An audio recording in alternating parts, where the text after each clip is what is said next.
আমি আমি মোহাম্মদ নূর নবী, অফিসার ইনচার্জ লালমনিরহাট সদর থানা।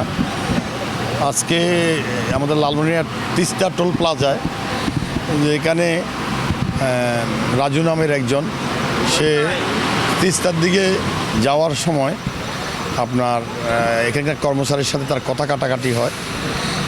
এই কথা কাটাকাটি জেরকে সে কেন্দ্র করে তিস্তা থেকে কিছু সংখ্যক লোকজন নিয়ে এসে পরবর্তীতে এখানে 4 জন কর্মচারীকে পিটাইয়া মারাত্মকভাবে আহত করে। তারা গুরুতর অবস্থায় প্রথমে কাউনি হসপিটাল, পরে তাদেরকে রংপুর সদর মেডিকেল কলেজ হসপিটালে রেফার করা হয়েছে। এ বিষয়ে এখনও কোনো পক্ষ আমার কাছে অভিযোগ দেয় নাই।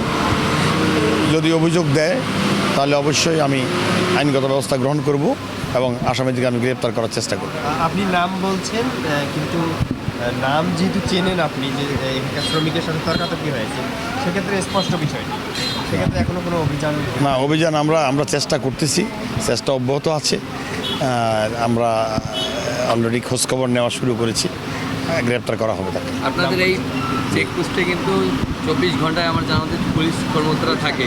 পুলিশ থাকা সত্ত্বেও সেখানে একটা এত বড় দুর্ঘটনা ঘটলো, বা আপনি দেখছেন এমন রক্ত কিন্তু পড়ে আছে। হ্যাঁ, আপনার এক পুলিশ কর্মকর্তা কিন্তু রক্ত ধুয়ে দিচ্ছে, এটাও একজন অভিযোগ করছে।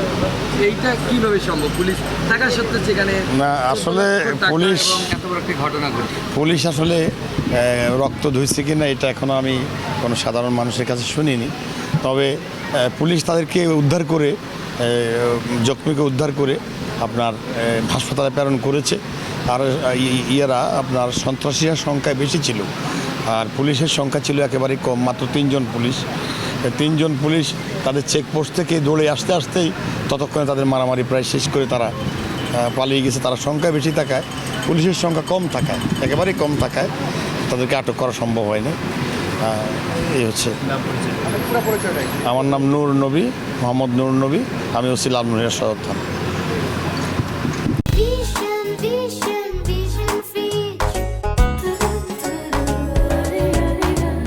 দিকে রাজু, ফজলু, বক্কর, রহিম এদের নেতৃত্বে 5-7 জন এসে টোল ঘরে প্রথম অবস্থায় তারা চাঁদা চায়, সেটা দিতে অস্বীকৃতি করার কারণে সেখানে একটু কথা কাটাকাটি হয়। পরবর্তীতে তারা শাসায় চলে যায় যে আমরা দেখবো তোদেরকে। এরপরে আজকে রাত্রি 8:30টার দিকে তারা 30-35 জন মোটরসাইকেল যোগে এবং সশস্ত্র অবস্থায় তারা আমার ম্যানেজারের এখানে হামলা চালায়। সেখানে আমার 4 জন গুরুতর আহত হয়। আমার ম্যানেজার গুরুতর আহত হয়ে কাউনিয়া হাসপাতাল থেকে রংপুর মেডিকেল কলেজ হাসপাতালে অলরেডি উন্নত চিকিৎসার জন্য পাঠানো হয়েছে। তার অবস্থা গুরুতর অবস্থা তার। এবং যখন ম্যানেজারকে মারধর করে তার রুমে, যে রুমে আমাদের ক্যাশ থাকে, সেই রুমে প্রবেশ করে মারধর করে তাকে মাটিতে ফেলে দিয়ে আহত করে আমাদের গতকালকের 5,80,000 টাকা এবং আজকের সর্বমোট প্রায় 14 লক্ষ টাকা তারা লুট করে নিয়ে যায়। আমরা এর সুষ্ঠু তদন্ত চাই। এই রাজু, ফজলু, রহিম, বক্কর এরা যে এই সন্ত্রাসী গণ, এদের অবিলম্বে গ্রেপ্তার করে আইনের আওতায় আনার জন্য। এরা আসলে কারা এটা আমরা জানি। এরা সন্ত্রাসী, মাদক সেবনকারী। আমরা নাম পাইছি এলাকার লোকজন এবং আমাদের এখানে টোল প্লাজায় যারা চাকরি করে অনেকেই লোকাল মানুষ, তারা সবাইকে চিনে। দলীয় পরিচয় আছে? না, এটা কারো কোনো দলীয় পরিচয় আছে বলে আমার মনে নাই, জানা নাই। যদি কারো দলীয় পরিচয় থাকে আমরা বলতে চাই, এখানে বিএনপি, আওয়ামী লীগ, জামাত আমরা এভাবে দেখার কোনো সুযোগ নাই। এখানে সন্ত্রাসীর কোনো দল নাই। সন্ত্রাসী, চাঁদাবাজের কোনো দল নাই। যদি কেউ থানায়, আমরা রুগী নিয়ে, আমরা যারা আহত আছে তাদের রক্তের প্রয়োজন, ওষুধের প্রয়োজন, আমরা সেগুলো নিয়ে একটু ব্যস্ত আছি। আমরা অবশ্যই মামলা করব এবং চেষ্টা করব আজকের মধ্যেই আমরা মামলা রুজু করব। ঘটনা এখানে আমরা 3 জন আসছিলাম মোটরসাইকেলের মধ্যে। এখন আমরা আটকার পরে আমরা এমন কথা কয়, সুরের বাচ্চা দিকে গালি, 3 জন আমরা চিনি, আমরা নাম জানি না, এমনি চিনি। এখন আমাকে আটকার মতো দায়িত্ব আমার, যে খাড়া তুই টাকা দিবি না দিয়ে আমাকে কবি তুই, ওরা গালি দেয়, এমন অবস্থা আমার। পরে আমার বস আসলো সাথে, উনি পরে গেছিলো। পরে কী হয়েছে যে এই ঘটনায় পরে আমার সাড়ে নিয়ে আসছে। আসার পর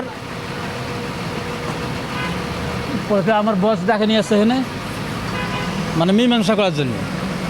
পরে শুনলাম যে মীমাংসা হয়েছে। একটু পরে আমার একটা ছেলে ওই বড়ের গাছের ওখানে গেছে, ওখানে মারছে। মারার পর আমার ওই যে সুরজ বস আছে না, সুরজ বস মানে এখানে মনে আসলো, উনি দৌড়িয়ে এখানে আসছে, এখানে মার দিচ্ছে, মাথা ফাটে 3-4টে মাথা ফাটছে। মাথা ফাটছে 4টা আর হাতে ছেলে হাতে, এই হাতে এমার্জেন্সি তাকে তার এমার্জেন্সি মনে করেন তাকে কাউনিয়া থেকে রংপুরে নিয়ে যাওয়া হয়েছে। রংপুরে তার অবস্থা খুব খারাপ, রংপুরে ডাক্তার দেখা হবে, তারপর দেখি কী হয়। আপনি কি দেখছেন? আর এখানে তো ওই যে আমাদের বসকে মারছে, মারার পর তো বস এখানে পড়ছে, এখানে পড়ার পর ওখানে নিয়ে গেল পুলিশ ওখানে পড়েছিল। ওই যে টোল আমরা হাত তুলছি, এটা ওনাদের সমস্যা, বড় সমস্যা। এটা হাত তুললাম কেন আমরা, এটা ওদের সমস্যা। এই হাত তোলার কারণে একটু ধাক্কাধাক্কি হয়েছে, হওয়ার পর ওরা তো পুলিশ বললো, আমাদের বড় বস বললো এটা মীমাংসা হবে, কিন্তু ওরা যে ওই ওতপেতে ছিল এটা তো কেউ ধারণা করতে পারে না।